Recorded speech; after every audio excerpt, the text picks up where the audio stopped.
You wake up every morning and step into a battle you were never trained for. No alarms, no gunfire, no enemy you can point to. Yet by the time the day ends, you feel exhausted, heavy, like you've been fighting something invisible. That's because you have. Every single day, there is a silent war being fought inside you, and most people never realize it until they're already losing. This war doesn't begin when things go wrong. It begins the moment you open your eyes. Before you even leave your bed, your mind starts firing questions, doubts, memories, fears. Did I do enough yesterday? Am I falling behind?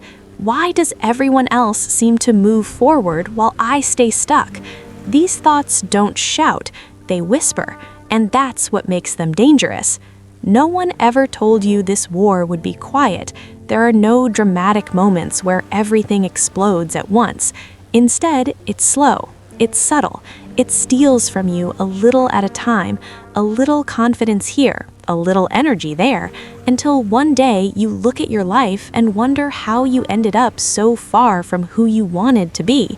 You fight this war when you scroll through other people's lives and feel smaller, when you compare their highlight reels to your behind-the-scenes chaos. Your brain tells you a lie, that you're late, that you've missed your chance, that everyone else got the map and you didn't. And the worst part?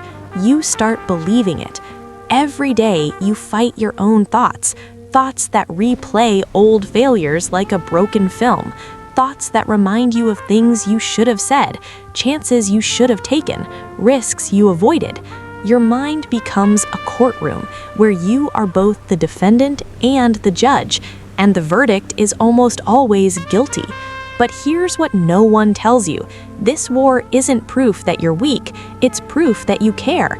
People who don't care don't fight. They drift. They numb themselves. They go through life on autopilot. The fact that you feel this tension, this inner struggle, means something inside you still wants more. The silent war shows up in the smallest moments, when you hesitate before speaking, when you delay starting something important, when you say, "I'll do it tomorrow," even though you know tomorrow has been saying the same thing for years. It's not laziness, it's fear wearing a convincing mask, fear of failing, fear of being judged, fear of trying and realizing you're not as good as you hoped. So you protect yourself the only way you know how, by staying still. And the war continues, not because you're losing, but because you're afraid to move.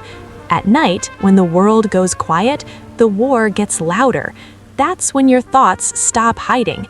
That's when regret taps you on the shoulder and asks uncomfortable questions. Are you living your life or just surviving it?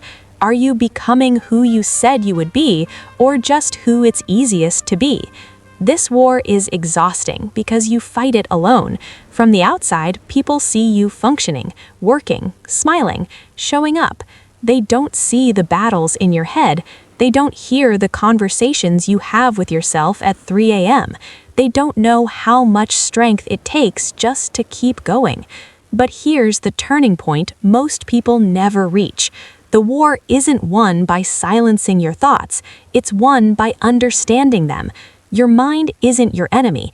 It's a survival machine built to protect you from pain, even if that protection keeps you trapped. Those negative thoughts aren't trying to destroy you. They're trying to keep you safe. Safe from embarrassment, safe from rejection, safe from uncertainty. The problem is safety and growth live on opposite sides of the battlefield. Every time you choose comfort over courage, the war drags on. Every time you avoid discomfort, the enemy doesn't disappear, it gets stronger. But every time you take a small step forward, something shifts. The war doesn't end, but the balance changes. You don't need a dramatic transformation to win this fight. You don't need to wake up fearless. You just need to stop retreating. One honest conversation, one uncomfortable decision, one moment where you choose progress over perfection. The silent war is fought in these tiny choices, in choosing to show up even when you feel unready, in choosing to try even when your mind predicts failure, in choosing to forgive yourself for being human. And here's the truth that changes everything. You've survived every battle so far, every breakdown, every setback, every moment you thought you couldn't continue, you did.